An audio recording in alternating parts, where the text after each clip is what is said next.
Bom, gente, vamos lá. Tô aqui no Polo. Seguinte, eu vou fazer um videozinho, vou tentar pelo menos fazer um videozinho rápido para explicar algumas coisas que o pessoal meio que não entendeu aí, ficaram algumas dúvidas. Para quem acompanha o canal, sabe que eu fiz 4 videozinhos falando a respeito de um ano com o carro. Lá eu respondi as questões que o pessoal me mandou nos comentários. Mas aí eu falei lá a respeito do tal do líquido de arrefecimento, né? Falei lá a respeito do vazamento, expliquei mais ou menos e tal. Mas o pessoal continua ainda com dúvidas. O pessoal me perguntou, né? Afinal de contas, eu falei lá no vídeo que 0,2% dos carros. Por que é que eu falei 0,2%, né? Tem gente aí que não está entendendo muito bem. Então o que acontece é o seguinte, né? Ninguém sabe, na verdade, quantos carros foram afetados por esse problema. A própria Volkswagen não divulga. Na verdade, ela divulgou, né, numa matéria da Quatro Rodas lá como 50 carros. Ponto. Isso é o que a gente sabe com certeza. Porém, eu fazendo uma análise na internet ali, olhando o Facebook, olhando grupos do Polo, o, o próprio os grupos de WhatsApp, enfim, cheguei ali mais ou menos no número entre 90, 100 pessoas, mais ou menos aí. Tem muita coisa repetida, tem muita coisa lá que não procede, mas enfim, vamos falar nesse número. Por que que eu cheguei em 150? Porque tem um canal chamado Diário Automotivo. O rapaz está tendo uma série de problemas lá por conta desse vazamento dele, precisou desmontar o painel. Fizeram um péssimo trabalho na concessionária, o carro dele está todo cheio de marcas lá na hora da remontagem, deixaram o painel todo marcado, todo cheio de machucados, assim, né, de defeitos mesmo assim na hora da montagem, enfim. É claro que tem casos e casos, não dá para generalizar. Espero que ele resolva o caso dele. Mas o fato é que, infelizmente, eu acredito que ele caiu aí nas mãos de uma concessionária com maus profissionais. E isso todo mundo sabe, né? Não é porque é concessionária que tem sempre ali profissionais bons. Deveria ter, mas nem sempre é assim. Às vezes o funcionário está descontente, está, né, querendo sair, tá de saco cheio com a vida ali. Quem já teve funcionário sabe do que eu tô falando, mas enfim. E aí nesse canal desse rapaz chama Diário Automotivo, tem inclusive o vídeo lá, ele diz lá: não compre Polo ou Virtus antes de assistir esse vídeo. Espero que resolva, mas ele fala lá em 120 casos. Por isso que eu arredondei para 150, correto? Então tem aí 75 mil carros produzidos, mais ou menos, né? Talvez um pouco mais que isso. 150 carros, 0,2%. Ah, mas tem muita gente que pode ter tido problema e não comentou nos grupos de WhatsApp, não comentou em nenhuma rede social. Concordo, mas eu não posso trabalhar com aquilo que eu não sei, né? Não dá para trabalhar com suposições. O que se sabe hoje, arredondando para cima aí, é esse número que eu passei para vocês. E aí o pessoal pergunta, mas mesmo assim você compraria? Sim, compraria. Eu acho um número baixo em relação ao volume produzido. Pelo que eu tenho apurado, as pessoas têm conseguido resolver esse problema na concessionária, com exceção de um ou outro aí, que tiveram problemas mais graves, inclusive esse rapaz do Diário Automotivo. Até seria interessante se ele estiver assistindo o vídeo, né, que ele faça as postagens aí dessas 120 pessoas que ele identificou e diga lá, né, nesses casos, quais foram bem atendidas, quais não foram, quantas dessas pessoas tiveram o problema resolvido, quantas dessas pessoas tiveram que desmontar o painel, o serviço ficou bom, não ficou. Seria interessante postar também esse feedback para o pessoal que pensa em comprar o carro. Uma outra dúvida do pessoal é: eu já estou com o carro, né, durante um tempo rodando, não apresentou problema até agora. Será que vai apresentar com o tempo?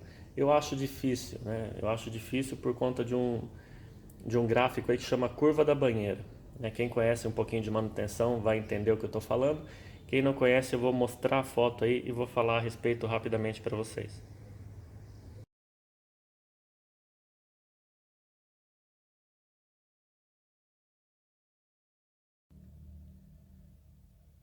Vocês viram então a curva da banheira. Vou explicar de forma bem simples, tá? Para não alongar.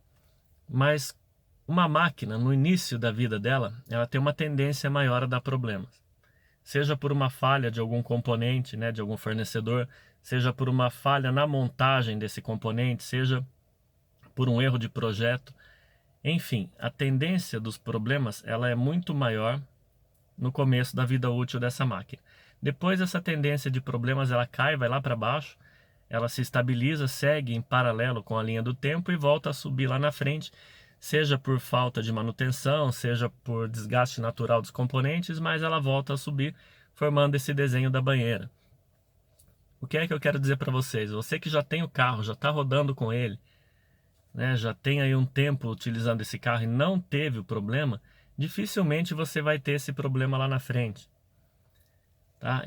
Obviamente, né, tem que deixar claro aqui, se você já tem ali um histórico, já ouviu o barulho de água atrás do painel, se você tem lá a questão do reservatório de expansão com pressão, se o líquido de arrefecimento você percebe que está diminuindo ali, leve na concessionária, não fique esperando quebrar de uma vez. Tem muita gente que fala, vou levar na revisão. Não, não espere.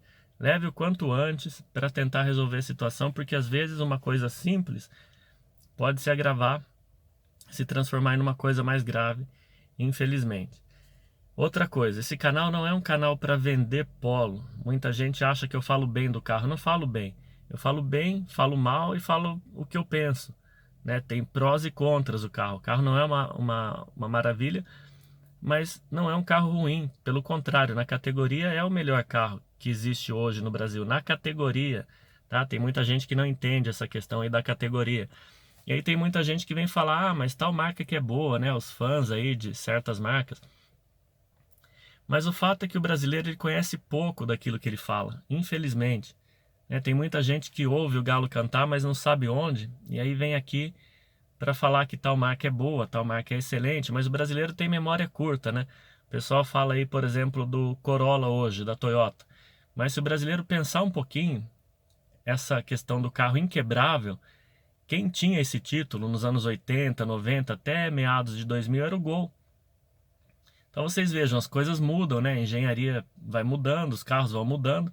Hoje é a Toyota, como amanhã pode ser uma marca chinesa, né? Isso não é uma verdade absoluta, não quer dizer que um carro de uma marca ele é inquebrável. Então tenham aí discernimento naquilo que vocês falam, inclusive se for analisar friamente, né? Como eu falei para vocês, o brasileiro ele não é apaixonado por carros, ele é apaixonado pelo status que o carro pode trazer para ele. Tanto que eu vejo gente falando, com esse dinheiro aí eu compro uma BMW ano tal lá usada. Então ele não está preocupado, ele pouco conhece a respeito da manutenção daquele carro, ele pouco conhece a respeito do seguro daquele carro. Ele está preocupado com o status para mostrar para os outros, né? Estou andando de BMW, não estou andando de Golzão. Ok, cada um é cada um, né? Mas é fato, essas pessoas conhecem pouco ou quase nada. O apaixonado por carros, ele lê a respeito, ele conhece a respeito, ele entende a história automotiva de todas as marcas, ele pesquisa, ele participa de eventos, de cursos, de fóruns, enfim, esse é o apaixonado por carro e é isso que eu faço no meu dia a dia. Eu não estou aqui para falar do Polo, que o Polo é bom, que o Polo é ruim, compre o Polo, deixe de comprar o Polo. Estou aqui para ajudar o pessoal do canal. O pessoal me pergunta muitas vezes, inclusive de outros carros, eu respondo. Então a questão é, tenham aí um pouquinho de discernimento. Todas as marcas têm problemas. Se eu for falar aqui para vocês todos os problemas de todas as marcas, eu ficaria aqui no mínimo uns 5 dias falando. Inclusive a própria Toyota, né, o Corolla. Vamos falar aí do Corolla. Acabou de sair o modelo 2019 nos Estados Unidos, já tem lá uma troca de câmbio do carro. Uma série de carros lá precisam trocar o câmbio todo. Acabou de sair aí um chamado para 1 milhão de carros híbridos da Toyota por risco de incêndio. Não estamos falando aí de um vazamento de água, estamos falando de um risco de incêndio com a tua família lá dentro. 1 milhão de carros híbridos da Toyota. Então as pessoas precisam pesquisar, precisam ler um pouquinho mais antes de falar besteira. Tem aí a própria questão dos airbags, que inclusive matou famílias aí, né, pelo mundo afora. Mais de 500 mil carros da Toyota por problema no airbag. Ah, mas é problema de fornecedor. Assim como esse trocador de calor aqui é um problema de fornecedor. Então todas as marcas estão sujeitas, porque a montadora nada mais é do que uma montadora. Ela pega peças de terceiros e monta o carro dela. tá? Então tenham um pouquinho de discernimento, entendam aí que todas as marcas têm problemas.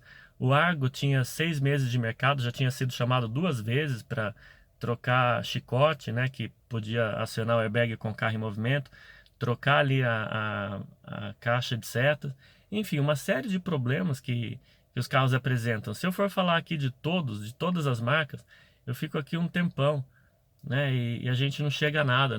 Ninguém está aqui para meter o pau na marca A ou na marca B.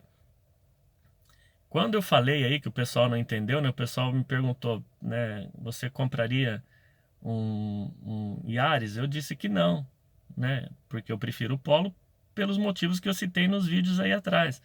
Para quem já assistiu sabe do que eu estou falando. Não que o carro seja ruim, né? Até porque o pessoal fala muito da Toyota, mas se você pegar nos mercados mais exigentes, por exemplo, né? Vamos pegar o mercado europeu. A Toyota, ela tem lá o Corolla, por exemplo, não aparece nem entre os 20 mais vendidos no mercado europeu. Ela tem em 11º lugar o Yaris. O Corolla não aparece nem entre os 20.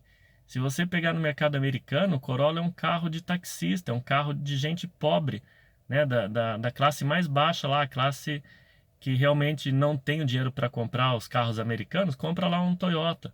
Ah, o carro é confiável? Ok, mas é um carro para quem conhece, quem perguntem aí para alguém que já morou lá, para alguém que mora lá, se vocês têm algum conhecido, é carro de locadora de veículos, né? E aqui no Brasil a gente paga o preço de ouro pelo carro, pela fama que ele adquiriu de que não quebra, né? Que eu não concordo. O carro oferece pouco pelo valor que ele cobra, mas o carro é excelente, ponto, né? É bom, só isso. Nada além disso. Não falei nada que é para comprar o Polo e deixar de comprar o Yaris, como as pessoas entenderam aí no canal. Não falei que é para a pessoa deixar de comprar o Argo. Compre aquilo que vocês quiserem, meus queridos. Comprem o carro que melhor atender a necessidade de vocês.